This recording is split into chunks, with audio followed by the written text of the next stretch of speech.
مدینہ منورہ میں ایک مکان رات کے وقت جل گیا۔ حضور صلی اللہ علیہ وسلم کی خدمت میں یہ واقعہ عرض کیا گیا تو آپ صلی اللہ علیہ وسلم نے فرمایا، ہماری زندگی کے بہت سے امور آگ سے وابستہ ہیں۔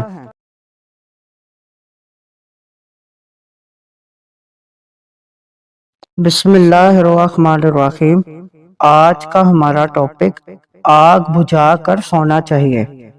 حضرت ابو موسیٰ عبداللہ بن قیس اشعری رضی اللہ تعالیٰ عنہ سے روایت ہے کہ مدینہ منورہ میں ایک مکان رات کے وقت جل گیا۔ حضور صلی اللہ علیہ وسلم کی خدمت میں یہ واقعہ عرض کیا گیا تو آپ صلی اللہ علیہ وسلم نے فرمایا، ان هذه النار انما هي عدو لكم فاذا نمتم فاطفئوها عنكم۔ بلا شبہ یہ آگ تمہاری دشمن ہے، جب سونے کا ارادہ ہو تو اس کے نقصان سے بچنے کے لیے اسے بجھا دیا کرو۔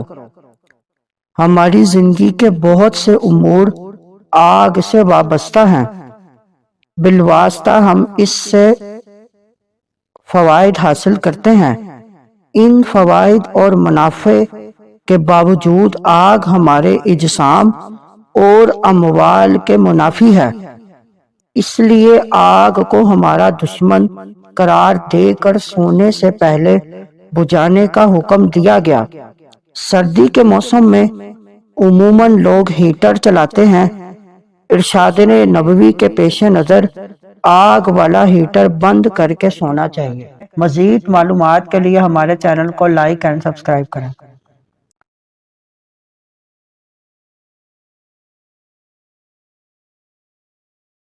اللہ جل جلالہ جب کسی بندے سے محبت فرمائے تو اسے دنیا کی محبت سے محفوظ رکھتا ہے۔ جس مریض کو پانی پینے سے نقصان پہنچنے کا اندیشہ ہو اسے پانی سے بچایا جاتا ہے۔ اس حدیث مبارک میں اشارہ کیا گیا کہ جس طرح استسقاء کا مریض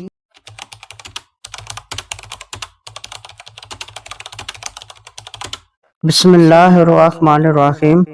آج کا ہمارا ٹاپک دنیا سے بے رغبتی محبوبیت کی دلیل ہے۔ حضرت قتادہ بن نعمان رضی اللہ تعالیٰ عنہ سے روایت ہے کہ سیدنا رسول اللہ صلی اللہ علیہ وسلم نے فرمایا، اذا احب اللہ عبدا حماہ الدنیا کما یحمی احدکم مریدہ الماء۔ اللہ جل جلالہ جب کسی بندے سے محبت فرمائے تو اسے دنیا کی محبت سے محفوظ رکھتا ہے، جیسے تم میں سے کوئی اپنے مریض کو پانی سے بچاتا ہے۔ جس مریض کو پانی پینے سے نقصان پہنچنے کا اندیشہ ہو اسے پانی سے بچایا جاتا ہے، ایسے ہی اللہ تعالیٰ اپنے محبوب بندوں کو دنیا کی محبت سے محفوظ رکھتا ہے۔ اس حدیث مبارک میں اشارہ کیا گیا کہ جس طرح استسقاء کا مریض پانی پیے بغیر نہیں رہ سکتا اور سیراب بھی نہیں ہوتا، ایسے ہی دنیا داروں کے لالچ اور طمع میں بھی اضافہ ہوتا چلا جاتا ہے۔ حرص دنیا سے وہی بچتا ہے جس پر خاص فضل خدا بندی ہو۔ مزید معلومات کے لیے ہمارے چینل کو لائک اینڈ سبسکرائب کریں۔